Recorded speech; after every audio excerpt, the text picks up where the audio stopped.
Aujourd'hui, on explore ce que veut dire chanter pour les gens.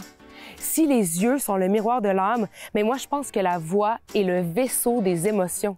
Qui ne chante pas une petite chanson dans la douche de temps en temps? Qui ne caresse pas le rêve secret de devenir une star du rock ou de la pop? Qui ne chante pas à tue-tête en plein trafic ou en road trip avec des amis? Aujourd'hui, je suis enchantée de vous faire découvrir quelques-uns des 1001 visages de ma communauté.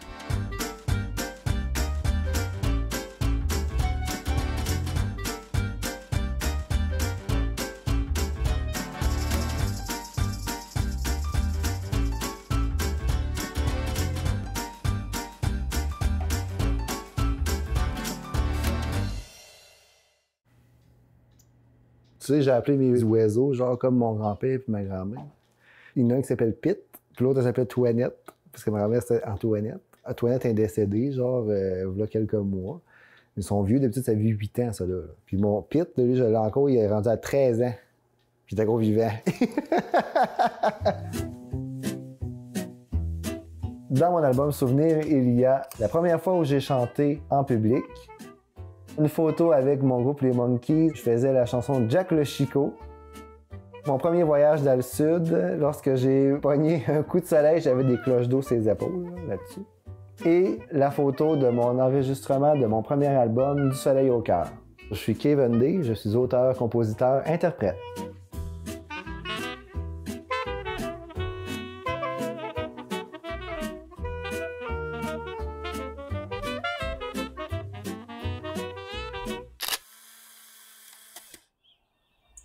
Quand j'étais dans le ventre à ma mère encore, ma mère chantait des chansons de Ginette Renault. Moi, je me mettais à donner des coups de pied dans son ventre. Fait que là, moi, c'est là que la piqûre a commencé, puis que la musique s'est installée en moi.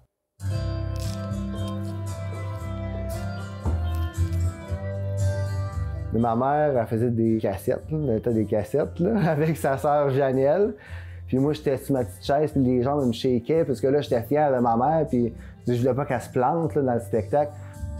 What I want, c'est aussi ce que tu veux.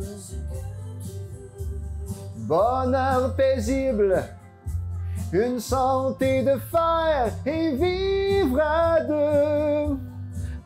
J'allais au primaire. Puis l'école, les autres, ils aimaient bien ça, qu'il y ait des chanteurs puis tout ça à l'école. Fait que là, le vendredi après-midi, ils me mettaient en avant de la classe, puis là, je chantais des chansons de ma mère puis de ma tante avec la petite cassette à côté de moi. Puis là, ils m'ont trouvé tellement bon, là, c'était rendu que c'était les professeurs des autres classes qui venaient me chercher pour que j'aille chanter dans les autres classes. Là, j'étais rendu que je faisais le tour de toutes les classes de l'école les vendredis après-midi pour aller chanter les chansons de ma mère puis de ma tante. Chez soi, bien entouré, ta famille, ta parenté. J'aime me faire garder également chez mes grands-parents. Puis mon grand-père, il sortait toujours son violon toutes les fois qu'on allait là. Puis là, il fallait que je me mette les bras par-dessus les siens. Puis là, il jouait du violon. Puis c'est comme ça qu'il essayait de me montrer à jouer tranquillement pas vite. Son vieux violon qui était fait en Allemagne par un luthier allemand dans la Première Guerre mondiale. Lui, il jouait du violon, puis il collait les shots.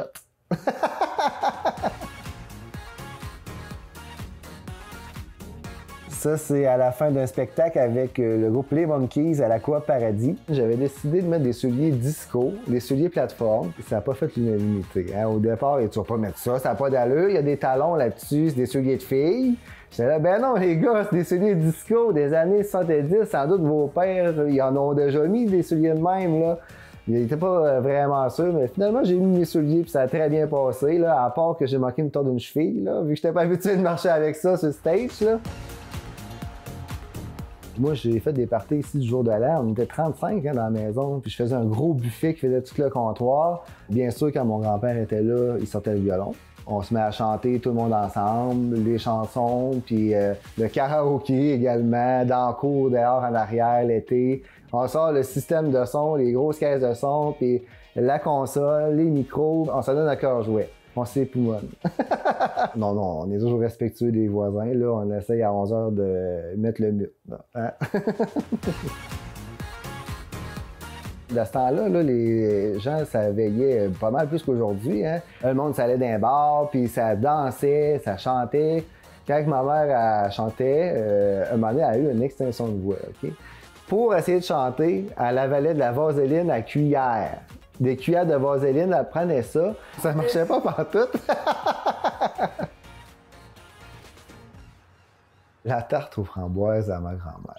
Quand on était jeune, il y avait des champs de framboisiers à l'arrière de chez mes grands-parents. Et la famille, on allait toutes là, puis ils faisaient cuire des tartes aux framboises. Ça enveloppait toute la maison au complet. Antoinette, oui, elle aimait beaucoup fredonner, elle aimait beaucoup les chansons. Elle était capable de faire un peu de violon également. Elle était meilleure à faire des tartes. Le chant des oiseaux, là, c'est cool, là. Quand je me mets à jouer du violon, là, il start, là, et puis il arrête pas, là. Il aime ça, puis ils viennent comme agiter, là. Quand on est sur la Terre, d'après moi, c'est pour véhiculer quelque chose, pour que quelque chose reste après notre départ. Moi, j'aurais pas d'enfant. J'en ai pas. J'ai des neveux, oui, mais j'aurais pas d'enfant. Mais je me dis que peut-être qu'avec mes chansons, je pourrais laisser quelque chose, et même après ma mort, que mes chansons pourront rester. Dans la musique réside l'éternité.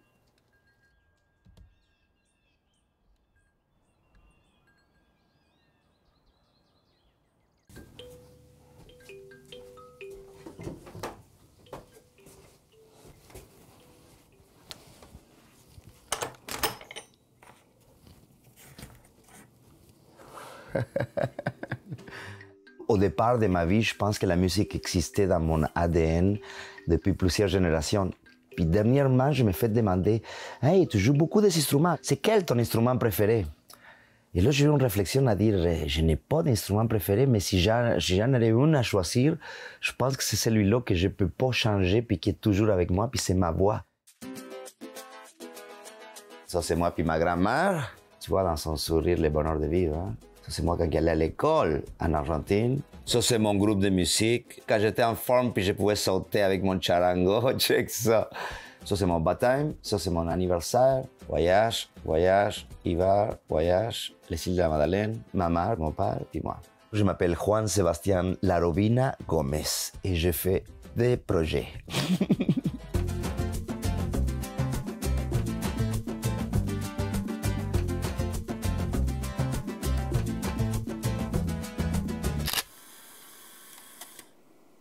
Depuis que je suis petit, les gens m'appellent Tatan. T-A-T-A-N. Parce que je ne pouvais pas dire mon nom. Les gens me demandaient « Comment tu t'appelles, petit garçon ?» Puis le premier mot que je disais, c'était « Tatan, Tatan ». Fait que tous les amis, ils m'ont gardé comme Tatan. Pendant longtemps dans ma vie, je prenais ma flûte, puis ma flûte était mon ticket pour embarquer dans un taxi ou n'importe quel véhicule pour me promener de point A au point B. Et souvent, les taxis me disaient « Oui, embarque !» Et j'embarquais, puis j'ai changé mon cassette, ma musique, pour un voyage en taxi. Et souvent, ils se demandaient quelle sorte de musique que c'est, puis je vais tu aimer ça? Puis je dis ben, « Tu peux l'écouter, puis si t'aimes pas ça, ben, tu me dis, puis je débarque là, puis c'est fini là. » À comer! Puis celle-là, c'est un petit peu plus sonore. Je suis né en Argentine. J'ai dit souvent j'étais sémé en Argentine. J'ai grandi au Mexique. De l'âge de 10 ans à l'âge de 26 ans, j'étais au Mexique. Puis j'ai fleuri en Gaspésie. Mais je garde et je conserve mes 3 racines. Les racines, pour moi, c'est une addition. Arriver dans un endroit, pour moi, c'est apprendre une nouvelle culture sans perdre qu'est-ce qu'on est. Quand j'ai découvert ce mot-là, latino-gaspésien, j'ai dit « Ah, ben voilà ma signature ». Et j'ai commencé à faire un peu de la musique de trad québécois mélangée avec du latino. Quand je suis allé en France à jouer dans un festival, l'organisateur est venu me voir et me dit « Hey, j'entends du tango, j'entends de la musique mexicaine, puis j'entends de la tourloute, puis du trad québécois. C'est quoi tes origines ?» Et j'ai dit « Ben c'est les 3, justement. »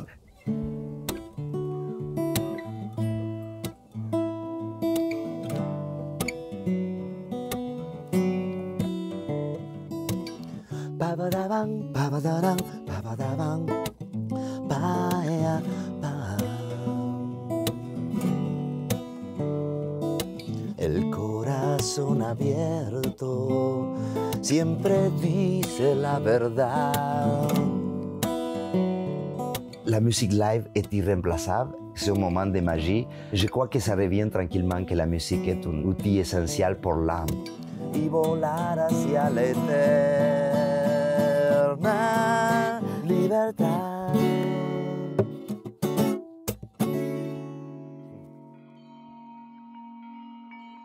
Il y a des moments de musique qui nous restent collés pour toujours, moi je pense. On est allé dans un centre de phase terminale. Et à un moment donné, on rentre dans une chambre où on était toute seule, puis il y avait une personne qui était couchée. La personne était branchée. C'est-à-dire, elle était vivante, elle recevait tout, mais elle ne pouvait pas communiquer. J'ai pris ma flûte, puis j'ai commencé à jouer l'adagio de Bach, de Johann Sebastian Bach, que c'est... C'est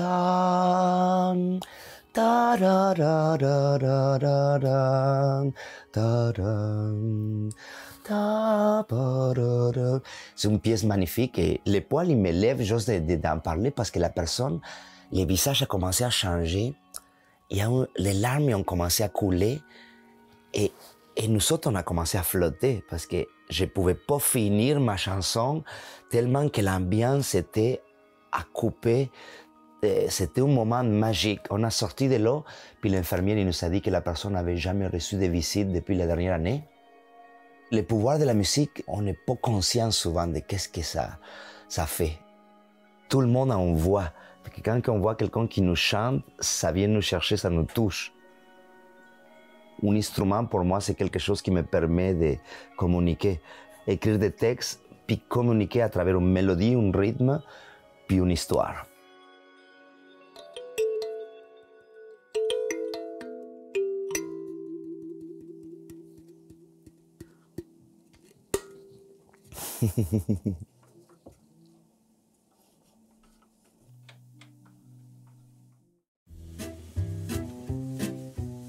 Qu'est-ce que ça évoque pour vous, chanter?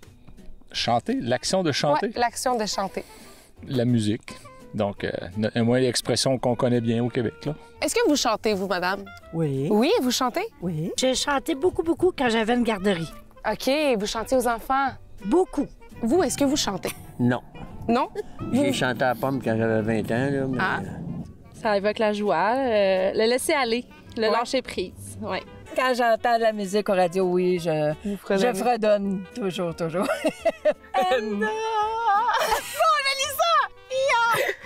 I will always love you. En revenant de Rigaud sur le dos, ça s'arrête assez vite, hein? Oui. Na na na na na na na na na na na. Rose. Moi, dans ma jeunesse, c'était plutôt AC/DC, Highway to Hell, quoi. Donc, mais bon, on n'a pas eu les mêmes goûts, donc j'ai laissé un peu tomber le hard rock. Oui, je suis ma gouttière. Avec les enfants, ça invoque aussi l'apprentissage. Fait qu'on fait ça dans la joie avec les enfants, effectivement, pour apprendre les choses, compter les nouveaux mots, tout ça. Fait que oui, c'est important de chanter à tous les jours.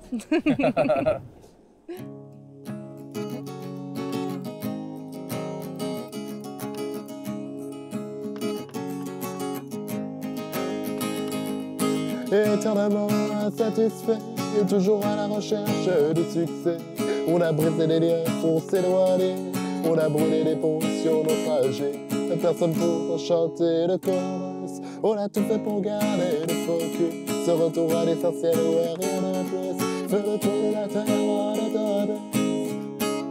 Lors de mes 12 ans, pour la première fois, j'ai joué en tant qu'amuseur public à Rimouski. J'ai vu des gens s'arrêter, sourire, apprécier le moment avec moi. Et depuis, ça s'est poursuivi sur cette lancée. Là, c'était dans les traditionnels concerts de fin d'année. Une photo prise à la pointe sec, faire de nouvelles rencontres, de nouveaux contacts, échanger, ça fait toujours plaisir. Une soirée slam organisée par le Cible à la Marina de Rimouski. Ici, c'est un autre concert sur une vanne qui nous tirait dans tout le village et les gens nous suivaient en courant après la vanne. Mon nom est Yuka Martinoli Toanen, alias Eliuk, pour mon nom d'artiste, et je suis musicien et futur psychosociologue et intervenant.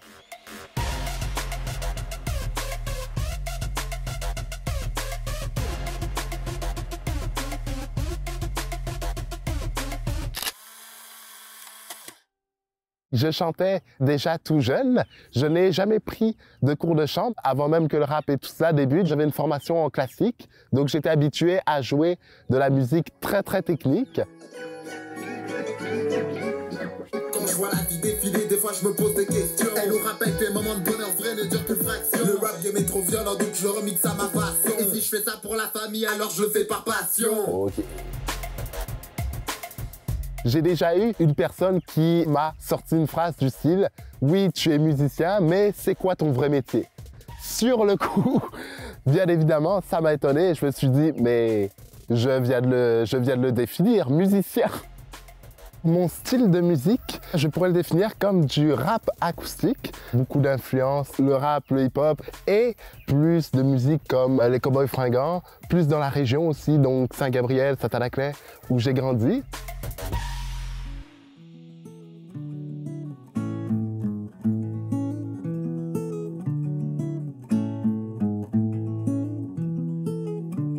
Arrivé d'Haïti, j'ai vécu toute ma vie dans cette belle maison avec ce beau terrain. J'aime vraiment les grands espaces et l'extérieur, donc c'est une grosse source d'inspiration. Que ça aille bien, que ça aille moins bien, je peux sortir dehors, je suis dans mon univers, je suis dans la nature, je peux sortir ma guitare, me mettre à composer, me mettre à écrire. C'est vraiment un environnement très stimulant. Je m'intéresse beaucoup à l'actualité aussi, à la politique, pour avoir toujours de nouvelles informations, comprendre les mécaniques de notre société qui expliquent certains comportements. Je m'inspire beaucoup du quotidien, des journées où ça va plus ou moins bien. Je vais avoir besoin d'extérioriser ça dans une chanson, utiliser la musique comme défouloir et après ça la transformer en quelque chose de constructif par la suite. Le quotidien inquiétant est bien loin d'être merveilleux. Travailler plus pour gagner moins, faire semblant d'être heureux. Quand je vois la vie défiler, souvent je me pose des questions et nous rappelle que le moment de bonheur vrai ne dure qu'une fraction. Et laissez-nous rêver à un monde d'égalité. Ouais, laissez-nous rêver à un monde de qualité. Et la victoire est proche, alors promis on lâche rien. Si tu veux sauter ta coche, saute là avec le voisin. J'ai été appelé pour présenter un atelier de rap et de musique avec Accueil et Intégration Bas-Saint-Laurent, ainsi qu'une vingtaine de jeunes réfugiés. Pouvoir mettre un peu de douceur, pouvoir aider des personnes, leur donner accès à leur plein potentiel. Dans un monde où être ennemi est plus facile qu'être ami, la liberté se vend cher, mais tu me connais, j'ai mis le prix. Souvent je rappe pour dénoncer, gouvernement, I don't know. J'ai délaissé ma famille juste pour aller faire des choses. Le Kassala est vraiment un bout de l'atelier. Un Kassala est un texte qu'on lit en ode à une personne pour lui montrer à quel point elle compte pour son entourage. Pour la Journée des droits des femmes, j'ai eu l'occasion de travailler avec l'artiste de la région, Élise Arquache, qui elle aussi pratique l'art du Kassala. Nous avons décidé d'en écrire un ensemble et justement dénoncer tout le mal que le patriarcat avait causé et cause encore, hélas, aujourd'hui. Le racisme a croisé le sexisme, ils se sont mariés. On avait dit pas une de plus, jure qu'ils l'ont fait exprès. La lutte pour l'égalité des sexes est loin d'être finie. Pour nos enfants, pour nos parents, surtout pour nous aussi. Demain sera mieux qu'hier, donc on s'accroche à la vie. Au lieu de lever la main sur ta femme, va donc voir un psy.